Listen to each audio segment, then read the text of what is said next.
उम्मीद करते थे कि गाय आधारित खेती इसके लिए अपने प्राकृतिक में ऐसे जीवाणु, सूक्ष्म जीवाणु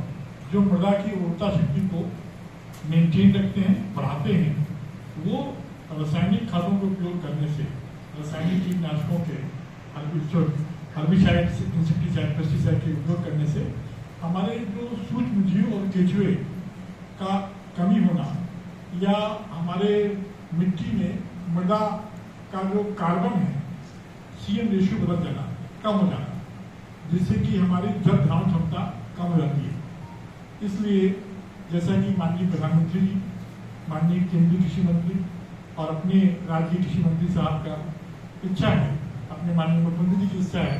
कि हम लोग प्राकृतिक खेती, नेचुरल फार्मिंग करें, जिससे कि हमारी जमीन की उर्वरता शक्ति ठीक हो और हमें जो अनाज प्राप्त हो, उसके प्रोडक्ट प्राप्त हो, वो ज़्यादा पौष्टिक हो और हमें किसी तरह की हानि,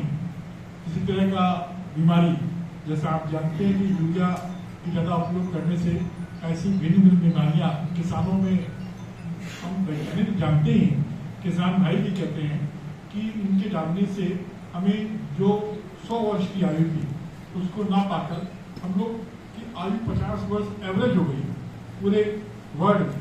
और भारत में तो हम लोग बहुत 100 नहीं, उससे भी अधिक हजारों वर्ष जीते कंदराओं में फल फूल खाकर। तो अब उस दिशा में ये कहना कि हम लोग आप लौट चलें, हम अपने पुराने कल्चर में जब हम गाय के गोमूत्र से, गाय के गोबर से खाद का उपयोग करें, मिट्टी में जो ऐसे जीवाणु जिनसे कि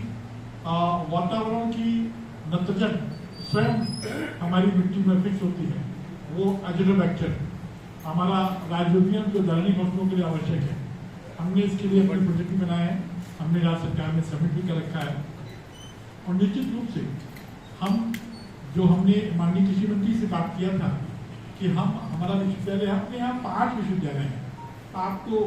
ये जानकर खुशी होगी कि 5 में अपने विश्वविद्यालय को, जो हमने अपने सभी साथियों से बात की कि अगर आप लोग सहमत हो तो हम इसको पूर्णतः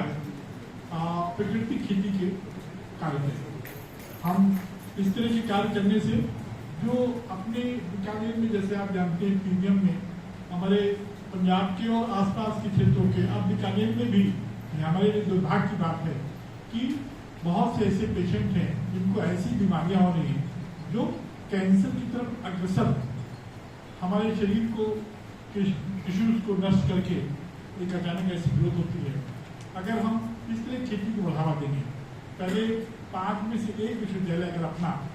पूरे देश में एक ही विश्वविद्यालय है गुजरात में प्राकृतिक खेती के बारे में वो कार्य कर रहा है, उसके कुलपति महोदय आ रहे हैं, आचार्य देवव्रत जैसा आप जानते हैं प्राकृतिक खेती के लिए उन्होंने शुरू किया। श्री पालेकर साहब, हमने तय किया है कि हमारे जो किसान भाई